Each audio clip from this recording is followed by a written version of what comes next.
Think about this for a second. Songs about rumours. Rumours travel fast, whether they're true or not. He said, that she said, and that they said. And what better way to immortalise a rumour than to glorify it in a song? It's evident that gossip and rumours have fueled a lot of song lyrics over the years. So here's some of the juiciest and more interesting stories behind songs about rumours that I could find. Let's take a look at Still Not Dead by Willie Nelson, 2017. Imagine waking up, heading down for your morning coffee. Maybe you're reading the newspaper, you're gonna do some Sudoku today. Take a peek at the horoscopes. Maybe you're feeling lucky. And then you read the headline and it says that you are dead. Yeah. You are actually reading your own obituary. Well, this is what happened to Willie Nelson quite a few times. Numerous reports over the years put out press releases saying that Willie had died. And he hadn't. He's still very much alive and kicking and still doing his thing. I can't even begin to imagine one person thinking you're dead, let alone an entire nation. One of the more recent incidents happened in 2017 when two radio presenters in Chicago started a rumor that Willie had died. Again, Willie himself said he loved finding these reports because people were so happy to see him afterwards. So kudos to the man for having a great sense of humour, and also kudos for writing a song about it. To make light of the whole situation, Willie wrote Still Not Dead, which jokes about the fact that, you know, he is still very much alive and doing what he does. Honourable mention for the smoke weed everyday jumper that you see in the music video, which was a gift from Snoop Dogg. I love that. So Willie, we're happy that you're still alive. I believe you. Willie is a great example of a musician that doesn't take himself too seriously and enjoys a good joke, even if it is about his very existence. Next up, I Write Sins Not Tragedies, Panic at the Disco 2005. To better understand the story behind I Write Sins, a great place to start is the music video. This song takes place at a wedding ceremony where a loved up couple are about to exchange vows, but they're overshadowed by the congregation who are exchanging words of their own. Rumours and Chinese whispers of how the bride has been sleeping around. Not the best time to be bringing it up, and not the best thing to do either, bridezilla. Have you ever been at a wedding where you feel that pang of unease when the priest asks everybody if they have an objection to the marriage? Well, enter Brendan Urie, who bursts in and is seemingly the groom's conscience, who calls out the bride on her lies and her indiscretion, seeing as the whole congregation knows what she did. Brendan Urie, the conscience of the groom, can't take it seeing the whole room light up with rumours of his soon-to-be bride. The groom hears the rumour himself between a bridesmaid and a waiter. Who are these people who are not giving their friends interventions before they get married? The groom's instinct is to tell the bridesmaid and the waiter to shut the door, keep it to themselves, while he handles things with poise and rationality. So we have our unfaithful bride, we have the groom who is in two minds and doesn't know whether to believe the rumours. As the music video progresses, we come to understand that the rumours are true. The costumes, the caricatures all add to the theatrics of the song. I couldn't find anything that said this was about one of the band's personal experiences, so let's just go ahead and assume this is all fictional, but it's a really good demonstration of how the rumour is played out and what the consequences of that rumour is towards the end. Moral of the story, brides and grooms, don't cheat. And if you do find yourself in a situation where your friend is doing any of the above, then please give them an intervention, particularly before their wedding. Next up we have Ode to Billie Joe by Bobby Gentry, 1967. Thoughts and prayers are three words that have recently been condemned on social media. It's based on that mentality that we think we're empathizing with people that are suffering. Quick to talk publicly about it, we're quick to share our concern on social media, but also quick to almost get over it. Of course, my thoughts and prayers go out to the victims and their families. Of course, yeah, thoughts and prayers. Thoughts and prayers. And this is what Ode to Billie Joe explores. In Gentry's own words, the song is a study about unconscious cruelty. The gossip and rumours start at a dinner table where a family are discussing the likely causes of why someone would commit suicide by throwing themselves off a bridge. The Tallahatchie Bridge, Mississippi. The footage you're seeing is actually from a movie adaptation of the song from 1967. While they sit there speaking so nonchalantly and casually about this poor guy, what the family don't know is that the daughter sat at the same table was actually his girlfriend. Now, this is a fictional story. In the lyrics of the song, the dad says, "Billie Joe never had a lick of sense. Pass the biscuits, please."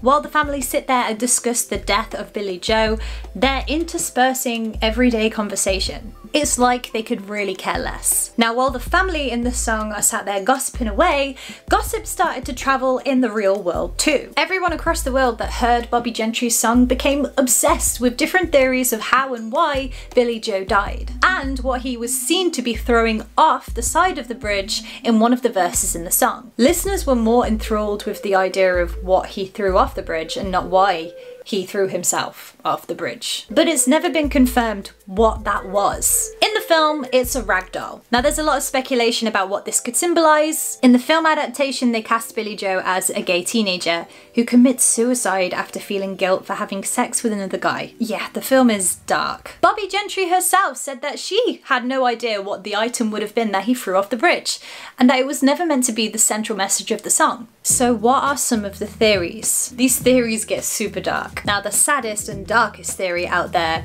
is that Billie Joe and his girlfriend threw their stillborn baby off the side of the bridge. And then Billie Joe's guilt over that leads him to take his own life. The androgynous nature of the name Billie Joe has led some people to speculate that the song is actually about two lesbians, and because of the society and how it was back then, that's what leads to Billie Joe killing themselves. Again, super dark. There's theories that say that Billie Joe was pushed by the girl. There's more in-depth theories that say that Billie Joe staged it all just so he could escape the trivial life of the town. And there's one fact that actually backs up this theory in real life. Now, the Tallahatchie Bridge was real, but the original structure fell down years ago. Where the original bridge once stood, it was said to be only 20 feet high. Not exactly a fatal height, particularly if you're jumping into water. Regardless of the gossip and the rumours around the item that's thrown off the bridge and about Billy himself, the core message of the song by the writer was obviously about the family sat at that dinner table. In some footage from Gentry's performance on the Smother Brothers Comedy Hour, there's a backdrop that shows some really creepy mannequins sat at a table,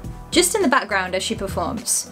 No backdrop of a bridge or somebody throwing something off it, just the family at that table. When Record Mirror asked Gentry back in 1967 what the item was that was thrown off the bridge, Bobbie Gentry replied, "It's entirely a matter of interpretation as from each individual's viewpoint, but I've hoped to get across the basic indifference, the casualness of people in moments of tragedy." The fact that this song alone sparked so many different rumours and gossip and actually led them to make a film about it, that's crazy. And while we've heard from Gentry herself what the core message of the song is, it's still interesting to speculate about Billie Joe. I would love to know your own theories in the comments below. And finally, and probably most notably, Fleetwood Mac Rumours in 1977. I don't know about you guys, but Fleetwood Mac were a band that I kind of grew up listening to. Now, Fleetwood Mac are comprised of 5 members: Mick Fleetwood, Stevie Nicks, Christine McVie, John McVie, and Lindsey Buckingham. So let's just say the band had some issues.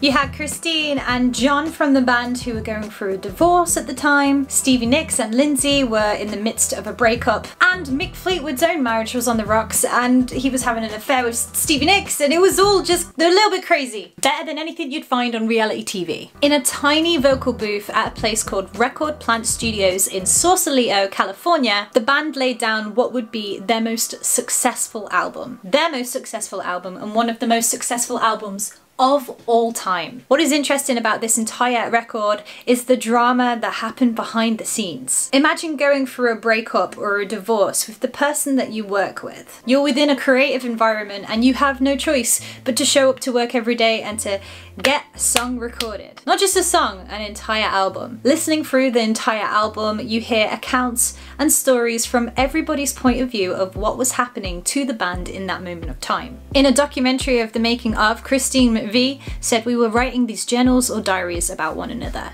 Every single member of the band contributed to the record with their own viewpoint of the drama that was unfolding, not just around them, but as they were recording the album, as they had to lock themselves away in a tiny room, in a tiny recording studio in Sausalito, and just focus on getting the job done. What was really cool to see in the documentary about the making of Rumours, a photographer that caught some candid shots of the band for the inlay of the CD itself, caught a moment that just captured everything that the band were beyond their problems. On finalising that record and having those photos done, you see a series of things happening. The feuds between the members kind of dispersed, all from this one photo where you see everybody coming together for a "thank God that's over" hug.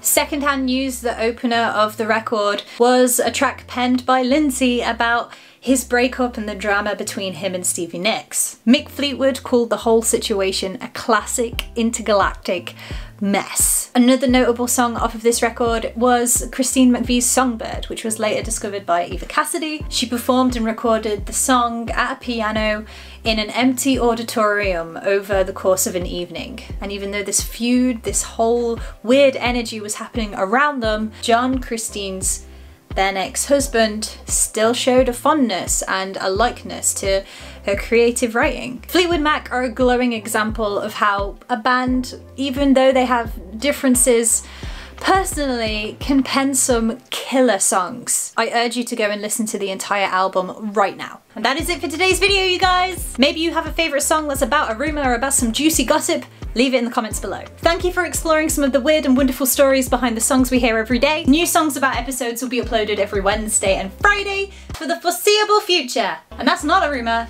that's a fact. Oh, by the way, could you hit like and subscribe? Just real quick while you're sat there not doing anything. Okay, great. I mean, you're waiting for the next video to start. It's probably one on my own channel. You can watch that too if you really want. I mean, if you don't do any of those things, may have to start a rumour about you. Yeah, so you should probably do that. Might even put it in a song.